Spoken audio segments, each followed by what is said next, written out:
अमित शहा आपल्या मुलाच्या कामासाठी आले असतील असं संजय राऊत यांनी म्हटलंय। महाराष्ट्रातल्या शेतकऱ्यांची शहांना काळजी आहे असं नाही। एकनाथ शिंदेंच्या बोलण्यावर महाराष्ट्रात चालत नाही असंही संजय राऊत यांनी म्हटलंय। ते भारतीय क्रिकेट बोर्डाची निवडणूक वगैरे असेल ते काय मुलाचं केवढं काय जमते काय बघायला आले असतील, पण त्यांना काय महाराष्ट्रातल्या शेतकऱ्यांची फार चिंता अशातला भाग नाही। त्यांची वेगळीच कामं मुंबईमध्ये असतात। ते भारतीय क्रिकेट बोर्डाची निवडणूक वगैरे असेल ते काय मुलाचं केवढं काय जमते काय बघायला आले असतील, पण त्यांना काय महाराष्ट्रातल्या शेतकऱ्यांची फार चिंता अशातला भाग नाही। त्यांची वेगळीच कामं मुंबईमध्ये असतात।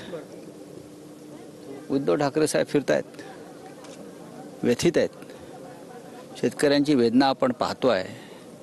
अजूनही शेतकऱ्यांचं एकच हे आहे की तुम्ही जी कर्जमाफी केलीत त्या कर्जमाफीवरती आम्ही आतापर्यंत तग धरला।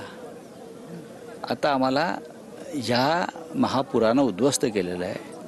आमची कर्जमाफी करा आणि 50,000 रुपये हेक्टरी एकरी त्यांना जे हवं आहे मदत,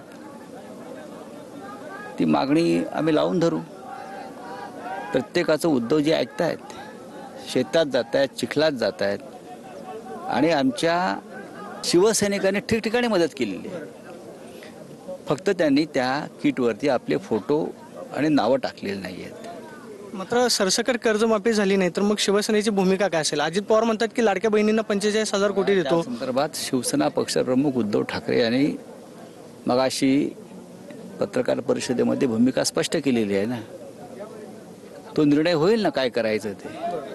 हे राज्य शेतकऱ्यांचं आहे, कष्टकऱ्यांचं आहे। एकनाथ शिंदे असं म्हणाले की सगळ्यांनी शिंदेच्या म्हणण्यावर महाराष्ट्र चालत नाही भाऊ, कळलं का? तुम्ही हे डोक्यातून काढा की ते काही बोलल्यामुळे महाराष्ट्रामध्ये काही बदल होतील, परिवर्तन होईल, राज्य चालेल, शेतकऱ्यांना चांगले दिवस येतील। नाही, ते 40-50 आमदारांना आले तेवढेच चांगले दिवस आले आणि त्याच्या मुलाबाळांना आले असतील। आपण पाहतोय की एकनाथ शिंदे यांच्या म्हणण्यावरती राज्य चालत नाही अशी टीका आपण पाहतो की संजय राऊतांनी केल्याचं पाहायला मिळते। Camera person Harshal Sonvi, Pradeep Kapse, TV9 Marathi, Dharashiv.